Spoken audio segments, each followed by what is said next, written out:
But this is something that I found here. Look, tic-tac-toe right here.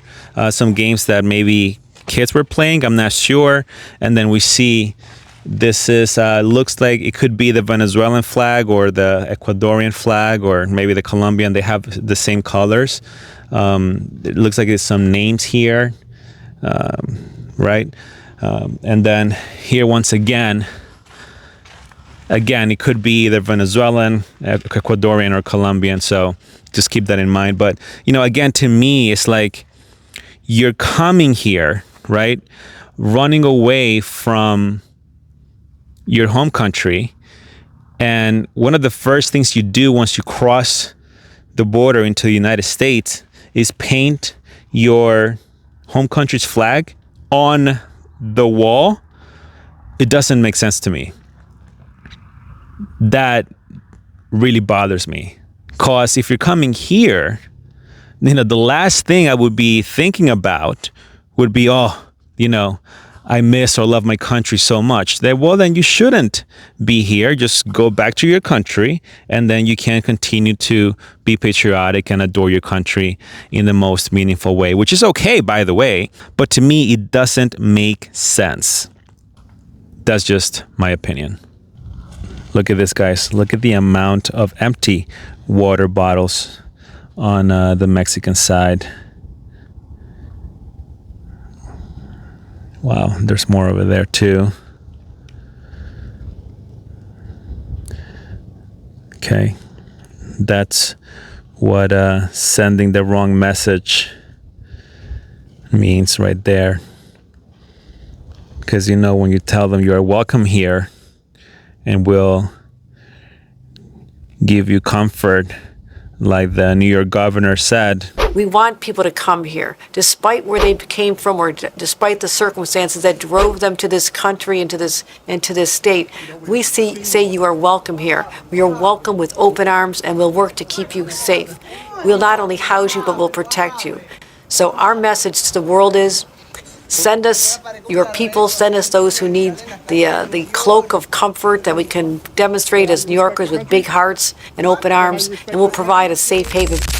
Back a couple of years ago, that message spreads, and it spreads quickly. And that's why you should not come here the wrong way. It is very dangerous. I remember how earlier I was a bit confused about the tents that were left back there. Now things start to make more sense. You can see here the similar tents that are placed in this area, and so probably after they leave this area, those tents will remain here. Again, is my assumption based on what we saw earlier. So now things are starting to make sense.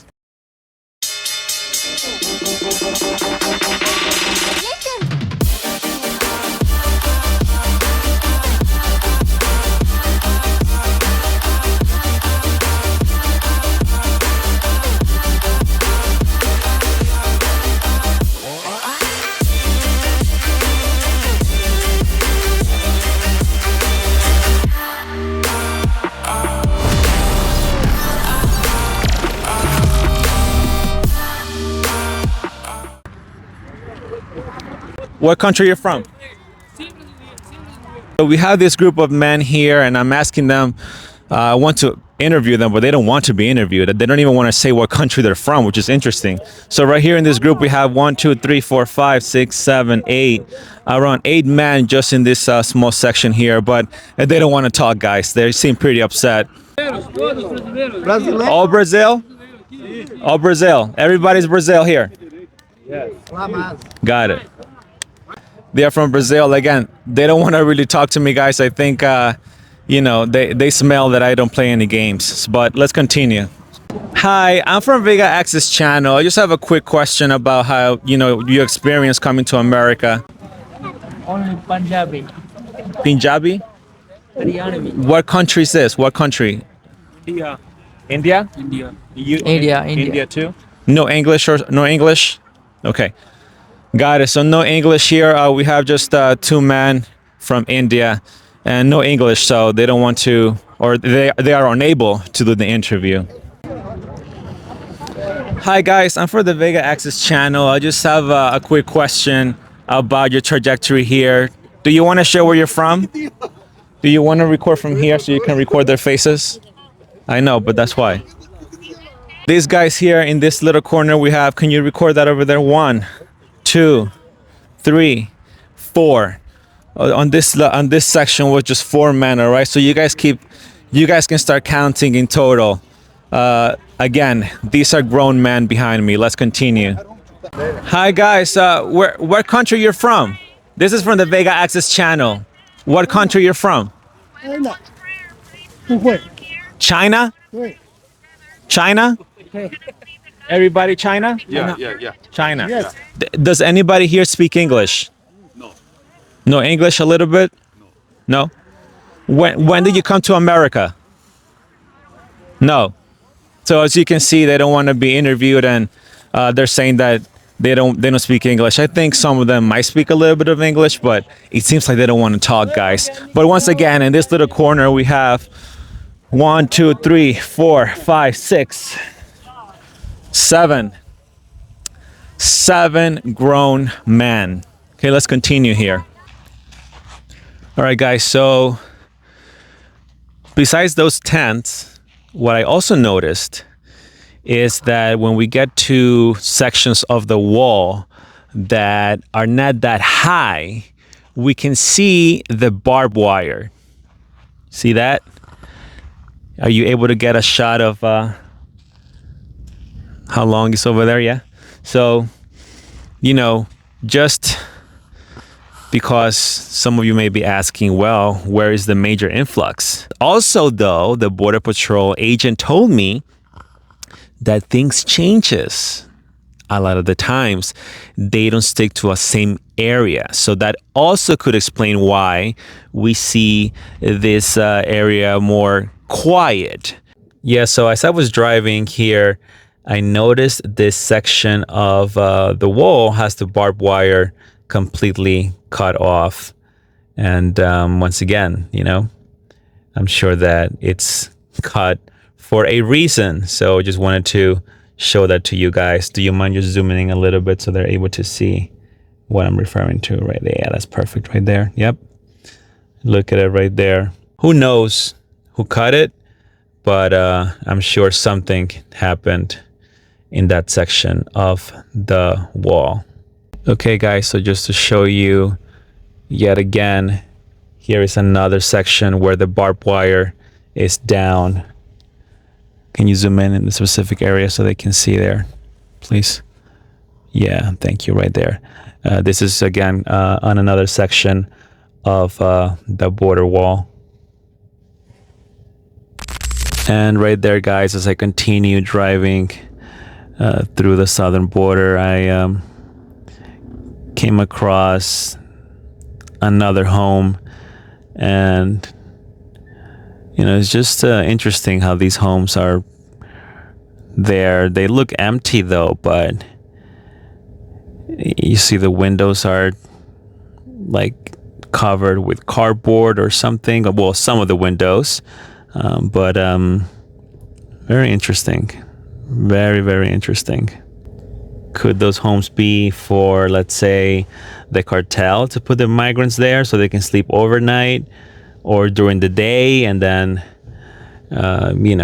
come across the border at night? Who knows? Okay, ¿de qué país? Pero soy brasileño. Brasileño. ¿Y aquí Brasil? Ecuador. Ecuador, Brazil. Okay. All right. So here in this corner, we have a mixture of Brazilians and Ecuadorians. So let's see if we can count here. We have 1, 2, 3, 4, 5, 6. One child. So out of the 6, 2 seem to be female, and the other 4 grown men. All right, guys. So I'm going to ask this Ecuadorian guy about his experience.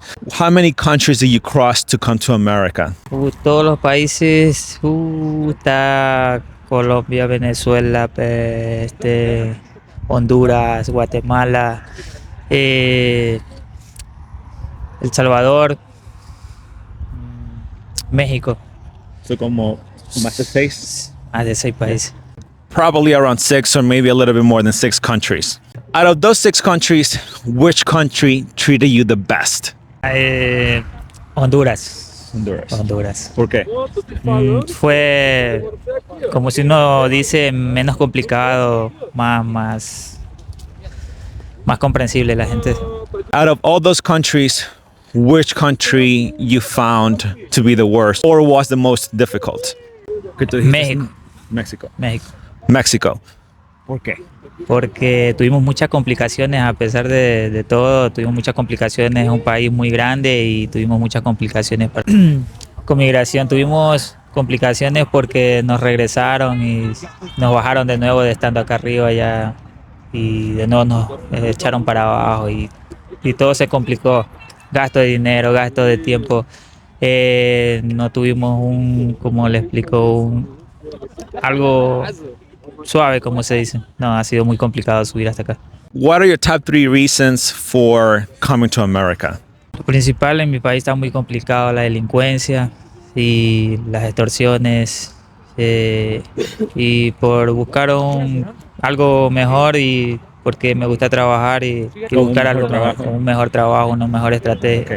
The process. I want to know the process of crossing all of those countries. Let's see how good their vetting system is. And by the way, guys, it is cold over here, okay? So that's why I'm like shivering here. I didn't bring my jacket, I should have, but here we are nonetheless. What documentation do they require? Nos piden la visa y uno se viene arriesgando todo eso y pasando, evadiendo las leyes. ¿Tú tenías visa? No, pues que habíamos tenido visa es otro cantar. La visa ya está muy complicada, no nos quieren dar la visa así nomás. Casi en todos el los país. países te piden visa. Sí, dependen de visa. Okay, so he said most of those countries ask for a visa. But guess what? He didn't have a visa. So let's figure out how did he make it through without a visa? Migrando, echándole ganas y aumentando poco a poco, escalando, en escala y he llegado hasta aquí ¿Pero qué con haces? mucho esfuerzo. ¿Pasas al lado de la seguridad, de la inmigración? ¿Cómo haces? Claro, evadiendo las leyes, como uno le llama, evadiendo y esquivando, como uno dice. Pero ahí estamos y llegamos hasta acá. Todo fue estrategia de buscando la solución para aumentar para adelante. ¿Cómo hiciste? No entiendo, no entendemos eso. Ahí buscando la solución entre combis, medios de transporte ¿Qué es que nos brindaban. transportes? Sí. Got it. So he used the word combis. I've heard this word before, where they use transportation and they pay these means of transportations to evade immigration officials within those countries. So he said that yes, they do that by breaking the law, by finding ways around the immigration system. Very important, guys. Okay. My next question is, what happens? First of all, do you have ID with you? Were they able to identify you when you come here? And if you don't have identification, what happens to those that lose their papers throughout their travel? How do they get through? Claro, mi identificación sí, porque te sabe que sin identificación se complica mucho más, no puedes aumentar, como uno dice, se complica mucho. Got it. So he says that yes, he did have documentation and he was able to provide it when needed. ¿Conociste algún caso que alguna persona perdió su documentación en el camino o no la tiene? ¿Qué le pasa a esas personas? Hay muchos que arriesgan y muchos que también prefieren, porque se les complica mucho regresar, porque se les complica mucho, no pueden aumentar. Hay muchos que sí siguen, ¿Cómo continúan. siguen si no tienen documentación? Ahí sí no tengo mucho conocimiento por lo que yo ando con mi documento, pero ellos sí logran pasar, pero muy complicado, más complicado para ellos. He said that yes, those that have no documentation are able to make it through. However, it is more complicated for them, so it could be more time consuming, but they still make it through if they continue their journey. The processing here in America. Have you been processed already here by Border Patrol? ¿Aquí? Aquí todavía no nos procesan. Todavía no. Estamos esperando a que nos hagan el proceso. Ahí buscamos la solución, un grupo. ¿Cómo procesaste tú? Caminando. So he's saying that he made it here by evading the wall. So I guess there must have been an opening somewhere and he made it through and he's still waiting to be processed by Border Patrol. ¿Qué familia tienes? ¿Dónde vas a llegar? Familiares aquí en Estados Unidos. ¿Familiares en qué ciudad? Missouri. Missouri. Okay, so I asked him where is he staying, and he said that he has family in Missouri. He didn't want to be specific as to what type of family he has. Are you helping anyone back in Ecuador? Claro, tengo dos bebés y por mi familia, mi papá, mis padres, y por ayudar a mi familia. What is your future going to look like once you stabilize yourself in America? Are you going to go back in a few years after you have some money in the bank? What are your plans? Puede que sí, puede que no. Si me va mejor aquí, pues estabilizaría mi vida aquí, pero si no, pues me iría a mi país. So he's saying that it depends. Possibly yes, possibly no. But if he stabilizes himself and he is able to go back, then he would. Then again, he said that it depends if he's doing well here and he could also stay here. So he's unsure exactly as to how that's going to look in the future. What do you think about Joe Biden? Que está muy bien y que dé el apoyo a las personas que realmente buscan un mejor un mejor futuro y una mejor estabilidad de vida y que lo felicito. He says that he's very happy with what Biden is doing, that Biden is helping all of these individuals here, and that he congratulates them. So now my question is, what do you think about President Trump? Ahí, ahí sí. La opinión sobre Trump. Bueno, pues no opino nada contra él, pero lo que él opine y haga, pues como no sabría decir porque no estoy en mi país como para opinar con una opinión concreta, pero bueno, lo que Dios quiera. He's saying that he really has no opinion. He's basically, without words when I asked him, and this is not his country to give such opinion. And whatever guy wants, he said. What do you think about the homeless Americans that are currently struggling, including homeless veterans? And do you understand why some Americans are against this assistance of migrants?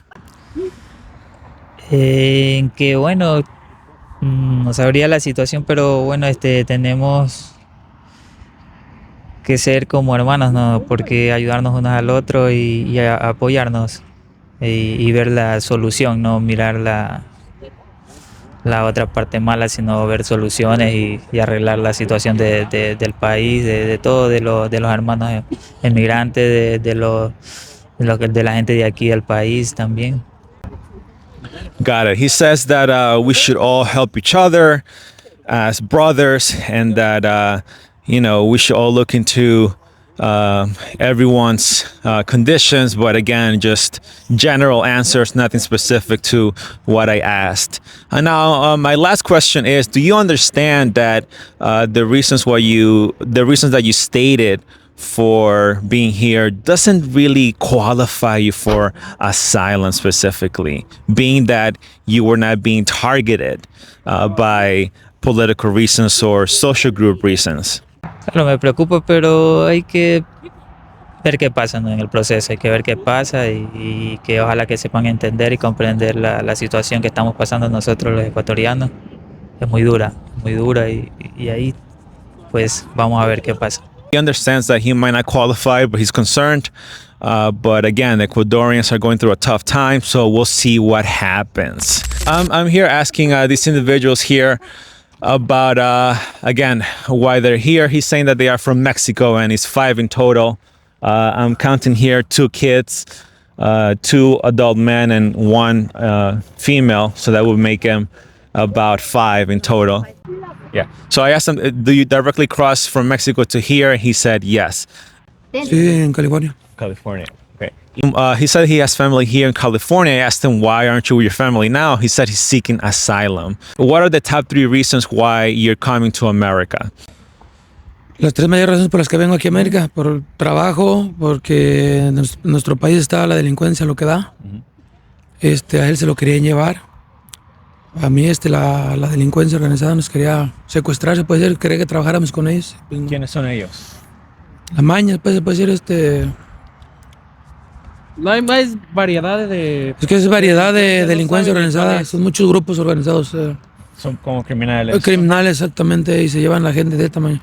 El gobierno, son como criminales. No, gobierno, no, es gente Un civil. grupo de gente nada más, determinado. Como formal. gangas. Ajá, exactamente. Okay, so I asked him what are the top 3 reasons. He said security. He said a better job, and he also said that they wanted to kidnap him. So I asked him who. He said just criminals. I said it's to the government because we know that asylum would have to have the government be after you. He said no, not the government. It's just flat out criminals. What's your opinion on Biden helping the migrants? Lo mejor.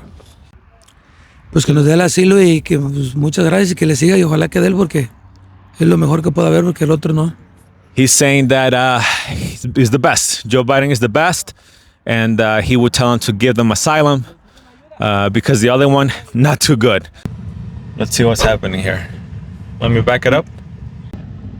All right, guys, so I'm here in my vehicle now, and Border Patrol just pulled over. Can you show the trucks over there? I mean, some of them were already there when I was interviewing, but actually a couple of more vans came in, and you see a Border Patrol agent over there. I know it's a little bit dark, but he is actually lining them up. Well, a couple of them are doing that.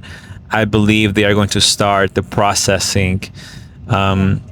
Yep, they are taking some of them already, so you can see a group over there. Maybe you can't see, but again, it is dark, so even if I get out, it's not going to do any good because it's just pretty dark. So I'm trying to light everything up with the lights of my vehicle. All right, so yep, they're just lining up now. Again, guys, look, I'm not kidding you. Let me see if I can just drive a little bit closer. You can see these are mostly grown men, okay? I did see some kids, but just a couple, no more than 5 kids here. I would say, yeah, for sure less than 5 kids from the walk I did around this section here, and most of them are grown men. And ironically, from the trend that we have seen lately, it does seem as if countries like India and other Asian countries are being more noticeable at the southern border, whereas before we knew that it was packed with mostly Venezuelans. But guys, I'm just showing you what I'm seeing here. They are mostly from those other countries that are from Africa and Asia, etc.